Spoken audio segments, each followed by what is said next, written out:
입니다. 우리 드라마 성경으로 함께 묵상하시겠습니다. 다윗의 시 인도자를 따라 관악에 맞춘 노래.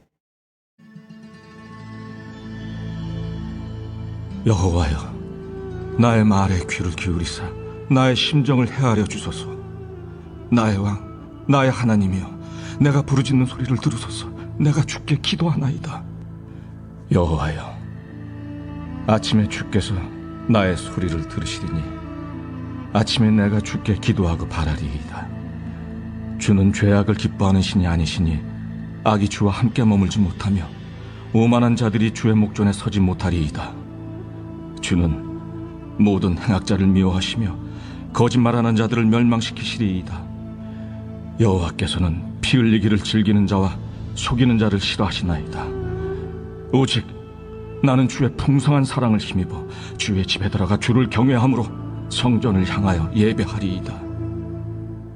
여호와여, 나의 원수들로 말미암아 주의 의로 나를 인도하시고 주의 길을 내 목전에 걷게 하소서. 그들의 입에 신실함이 없고 그들의 심중이 심히 악하며 그들의 목구멍은 열린 무덤 같고 그들의 혀로는 아첨하나이다. 하나님이여, 그들을 정죄하사 자기 꾀에 빠지게 하시고 그 많은 허물로 말미암아 그들을 쫓아내소서. 그들이 주를 배역함이니이다. 그러나 주께 피하는 모든 사람은 다 기뻐하며 주의 보호로 말미암아 영원히 기뻐 외치고 주의 이름을 사랑하는 자들은 주를 즐거워하리이다.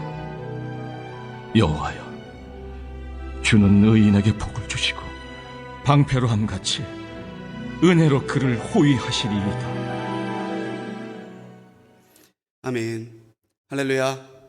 오늘 이 새벽 아침에도 하나님을 바라는 우리 모든 성도님들께, 또 온라인을 통하여 새벽으로 기도로 제단을 쌓아가는 우리 성도님들께 하나님의 은혜와 도우심이 함께 하시기를 주님의 이름으로 간절히 축원합니다. 네, 아침 저녁으로 일교차가 굉장히 커요. 건강 잘 살피시고, 편찮으셔서 얼굴이 안 보이면 제가 너무 서운할 것 같아요. 건강 잘 살피시고 영육간에 강건하시기 바랍니다. 오늘 시편 우리 5편의 말씀을 통해서 이 새벽에 함께 은혜 나눌 텐데, 어제 4편이 줄로 만든 악기, 현악에 맞춘 악기라면 오늘 시편 5편은요 관악에 맞춘 악기예요. 그러니까 보다 더 웅장한 느낌이 있겠죠. 시편 3편에서 5편까지는요 공통점이 참 많은 시입니다. 다윗의 저작이고 압살롬의 반란을 배경으로 하고 있고, 또 고난 가운데서 하나님의 위로와 도우심을 구하는 시의 내용이 그렇죠. 그래서 3편에서 5편까지를 다윗의 제왕시, 왕이 지은 제왕시라고 분류하기도 하고요, 하나님의 위로를 바라는 비탄시라고도 정하기도 하고, 또 일부 학자들은 이 시편의 5편의 내용이 예수님의 고난과 맞닿아 있다라고 생각해서 이 시편 5편을 또 예수님의 메시아시로도 함께 분류하는 학자들도 있습니다. 우리가 하나님 앞에 설 때에 우리는 때때로 고난 가운데서, 예기치 못했던 어려움 가운데서 하나님밖에 없다는 사실을 깨닫게 되죠. 그분이 나를 오늘도 지켜주시고 은혜 가운데 나를 인도하시는 하나님이심을 고백하고 삶에서 체험하게 됩니다. 그래서 오늘 시편 5편 우리가 함께 나눌 때에 우리 12절 마지막 절에 나와 있는 말씀, 은혜로 호위하리이다, 이 말씀을 제목 삼아서 함께 은혜 나누려고 합니다. 하나님께서 우리를 지켜주시고 우리와 함께 동행하시는 하나님이심은 사실 고난의 때에, 어려울 때에 더 분명하게 발견하게 되는 경우가 많아요. 그때 우리가 할 수 있는 것은 낙심하는 것이 아니라 하나님께 우리의 심령과 우리의 상황을 가지고 나가서 하나님의 도우심을 구하는 거죠. 다윗은 2절에서 나의 왕이신 하나님께 내가 부르짖는 소리를 들으소서라고 간구합니다. 하나님이 분명히 내가 부르짖을 때에, 내가 기도할 때에 들으시는 나의 하나님이시라는 고백이, 그런 믿음이 다윗에게는 있었다라는 거죠. 다윗에게 고난의 순간에 하나님을 의지하고 하나님의 보호하심을 간구하는 건요 선택의 여지가 없는 방법이었고 다윗이 유일하게 택할 수 있는 방법이었어요. 그렇기 때문에 우리 하나님은 기도를 들으시는 하나님이심을 믿는 우리 성도님들이 되시기 바랍니다. 오늘도 우리가 왜 이른 아침에 일어나서 하나님 앞에 나와 기도합니까? 비록 이 예배의 현장에 나오진 못하지만 온라인을 통해서라도 함께 교회와 연결하고 내 있는 처소에서 하나님 앞에 기도의 제단을 쌓아갑니까? 하나님이 내 기도를 들으시고 역사하시는 하나님이라는 믿음이 있기 때문이죠. 바로 그 믿음, 고난 가운데서 하나님의 도우심을 바라며 나가는 믿음, 하나님이 나를 외면치 않으시고 오늘도 나와 동행하시고 내 기도를 따라 응답하실 것을 그 믿는 우리들의 믿음이 곧 다윗의 믿음과 같다는 거죠. 다윗은 특히 아침에라는 시간적인 배경을 가지고 찬양합니다. 아침에 부르짖는다라고 하는 것은요, 그날 하루를 하나님 앞에 온전히 드린다는 얘기고요, 또 하나님과 그 하루를 동행하겠다고 하는 신앙의 결단이 담겨 있는 이야기죠. 그래서 시편 5편은요, 제사장들이 아침 제사 때 낭송하던 시였습니다. 어저께 우리 이윤기 지사님 장례 때문에 청주에 내려가서 천국 환송 예배 인도하고 왔는데, 화장 후에 이윤기 지사님 유골을 납골함에 안치하러 올라가는데요, 잠시 순서를 기다리는 동안에 제가 한번 옆에 있는 납골함들을 둘러봤는데 납골함 중에 하나가 아이의 유골이에요.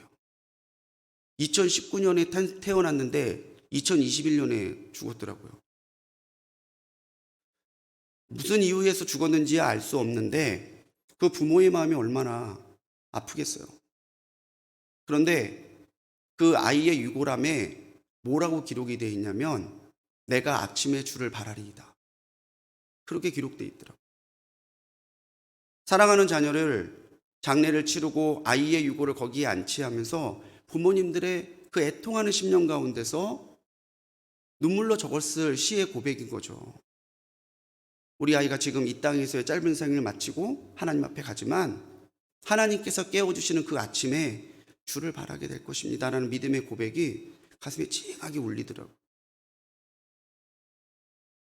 다윗이 부르짖는 하나님은요, 먼 분이 아니시고 낯선 분이 아니시죠. 오늘도 나와 함께 하시고 나의 하나님이 되어주시고 나의 왕이신 하나님이에요. 우리가 그분께 기도하지 않는다면, 그분의 위로와 도우심을 구하지 않는다면 오늘 우리가 누구를 의지하고 살고 누구의 도우심을 받아 살겠습니까? 하나님은 우리의 마음을 감찰하시는 분이죠. 그리고 그 누구에게도 말하지 못하는 내 심령의 깊은 곳에 있는 상처와 아픔까지도 보듬어 주시고 돌봐주시는 분이에요. 하지만 우리 하나님은 우리가 그것을 생각만 가지고 있는 것이 아니라 하나님께 내어놓고 하나님께 기도로 아뢰기를 원하십니다. 왜냐하면 기도는 우리 믿음의 표현이고 하나님께서 모든 걸 아시는 하나님이 나와 함께 하실 것이다라고 하는 믿음의 고백을 통해 우리가 그 기도대로 응답받기를 원하시는 하나님의 마음으로 나가는 길이기 때문입니다. 우리 하나님은 분명히 들으시고 역사하시는 하나님인 줄 믿습니다. 예레미야 33장 3절에서 하나님은 말씀하시죠. 너는 내게 부르짖으라. 내가 내게 응답하겠고 내가 알지 못하는 크고 은밀한 일을 내게 보이리라. 오늘 부르짖어 기도하는 이 새벽에 하나님의 도우심과 내가 알지 못했던 하나님의 크고 비밀한 일을 깨닫게 되는 복된 시간이 되시기 바랍니다. 우리의 기도를 들으시고 아침부터 기도하는 우리에게 분명히 하나님은 기도대로 응답해 주실 줄 믿습니다. 우리는 고난의 순간에 하나님께 간구할 때에 분명한 믿음이 있어요. 하나님은 공의의 하나님이시라는 거예요. 우리의 기도를 들으시는 하나님은 사랑의 하나님이시죠. 그러셔서 우리의 기도대로 응답하시는 거죠. 동시에 우리 하나님은 공의의 하나님이시기 때문에 고난 가운데 악한 자들로 인하여, 악한 세상으로 인하여 고통받고 있는 내게도 분명히 하나님의 공의를 따라 나의 억울함을 신원해 주시고 나와 함께 이 모든 문제를 겪고 계시는 하나님이심을 우리가 기억하며 살아가야 돼요. 다윗은 4절에서 하나님은 죄악을 기뻐하지 아니하시기 때문에 악이 주와 함께 머물지 못한다라고 고백해요. 하나님은 죄를 기뻐하지 않으시는 분이죠. 그래서 우리가 늘 회개해야 되는 거예요. 우리 안에 죄가 있다면 하나님과 우리의 사이는 단절되고 멀어지기 때문에. 근데 우리가 회개함으로 그 죄를 넘어서 하나님 앞에 나간다면 하나님은 그 사랑으로, 그 공의로 오늘 우리의 삶을 붙들어 주시는 하나님이 되시죠. 하나님이 악과 함께 하실 수 없기 때문에요, 우리들도 하나님의 정의와 공의 안에 머물지 않으면 하나님을 알 수도 없고 하나님과 친밀한 관계에 설 수 없어요. 5절에서 오만한 자, 행악자, 6절에서 거짓말하는 자, 피 흘리기를 즐겨하는 자, 속이는 자, 8절에 나의 원수, 9절에 심중에 악한 자, 아첨하는 자, 이 모든 악한 사람들은 1차적으로는 압살롬의 편승해서 다윗에게 대적하고 하나님께서 주신 왕위를 힘으로 찬탈하려는 악한 사람들을 통칭합니다. 하지만 더 크게 본다면은 하나님의 공의를 두려워하지 아니하고 하나님의 정의 앞에 바로 서려 하지 않는 사람들, 그 사람들은 죄를 기뻐하시지 않는 하나님 앞에 언젠가는 심판받게 될 것을 믿음으로 고백하면서 경고하고 있는 거죠. 때로는 악이 지혜로워 보입니다. 악이 강해 보입니다. 믿음으로 살아가는 우리가 한없이 무력해 보일 때도 있습니다. 하지만 하나님은 공의로우신 하나님이시기 때문에 악은 결국 무너지게 되어 있다는 거죠. 우리는 이것을 확신해야 된다는 거예요. 그래서 잠언 24장 19절로 20절에서 잠언의 기자는 너희는 행악자들로 말미암아 분을 품지 말며 악인의 형통함을 부러워하지 말고 대저 행악자는 장래가 없겠고 악인의 등불은 꺼지리라, 이렇게 말하고 있습니다. 우리 보고 악인들로 인해서 분 품지 말래요. 어떻게 세상에 저런 악한 사람들은 저렇게 잘 살지? 우리 보고 악인의 형통함을 부러워하지 말아요. 그렇게 악을 행하는 사람은 장래가 없을 거고 악인의 등불은 하나님이 꺼뜨리실 것이다라고 경고하고 있다는 거죠. 오늘 우리가 하나님의 정의 앞에서 나의 말과 행함에 부끄러움이 없다면요, 우리는 담대할 수 있고 우리는 확신할 수 있습니다. 하나님께서 우리에게 반드시 의의 최후 승리를 주실 것이다라는 믿음을 우리는 품어야 된다는 거죠. 반대로 의인에게는 하나님이 주시는 은혜가 있어요. 7절에서 하나님의 풍성한 사랑을 입어 주의 집에 들어가 경외함으로 예배할 것이다라고 다윗은 고백합니다. 8절에서는요, 주의 의의 길로 나를 인도해 달라고 구합니다. 그렇습니다. 우리는 하나님의 정의로우심을 확신하고 하나님의 정의를 선포하며 살아가야 될 사명이 있는 사람들이죠. 그리고 그런 우리들을 하나님은 하나님이 공의의 하나님이심을 우리를 통해서 드러내실 거라는 얘기예요. 아모스 선지자는 아모스 5장 24절에서 오직 공법을 물같이 정의를 하수같이 흘릴지로다, 그렇게 예언하고 있습니다. 물은 생명이고 물은 정결함이죠. 우리가 하나님의 정의대로 살아갈 때에 우리는 마치 더러운 곳을 씻어 내려가는 물과 같은 영성과 물과 같은 생명력으로 세상을 변화시키고 세상에 하나님의 공의가 있음을 드러내는 참 증거와 같은 삶을 살게 될 것이라는 거예요. 사랑하는 성도님들, 오늘도 때때로 사단은 우리를 유혹할 겁니다. 한번 눈 감아. 이번 한 번만 넘어가. 근데 바로 그때 하나님이 우리의 믿음과 결단을 주목하고 계시는 때라는 것을 기억하십시오. 내가 유혹에 굴하지 않고 내가 타협하지 않고 하나님의 사랑을 확신하며 하나님의 공의를 지켜나갈 때에 하나님은 고난 가운데서도 나와 동행하시고 오히려 고난 가운데서 이 사람이야말로 나를 기쁘게 하는 사람이라는 것을 보여주실 것을 확신하시기 바랍니다. 다윗은 끝에 하나님의 보호하심을 구하죠. 그리고 하나님께서 호위해 주실 것을 믿음으로 고백해요. 하나님의 도우심을 다윗이 구할 수 있었던 것은 하나님은 자녀들을 보호하시는 하나님이심을 그의 삶에서 체험했기 때문이에요. 11절로 12절에 이른 대로 하나님은 주님의 이름을 사랑하고 주를 즐거워하는 의인을 보호하십니다. 주님께 피하는 사람을 보호하시고 방패가 되어 주신대요. 여기서 방패를 뜻하는 히브리어 친화는요, 작은 방패가 아니라 온몸을 숨길 수 있는 큰 방패를 가리키는 거예요. 아무리 화살이 빗발치듯 날아와도 내 온몸을 숨길 수 있는 큰 방패 뒤에 있다면 화살로부터 우리는 목숨을 보존할 수 있을 거예요. 우리 하나님의 은혜와 보호는 그러하다는 겁니다. 일부만 지켜주고 일부만 봐주고 일부만 살려주는 게 아니라 우리의 영과 생과 또 우리의 혼과 우리의 모든 삶을 온전히 지켜주시는 크나큰 보장이요 크나큰 능력이시라는 거예요.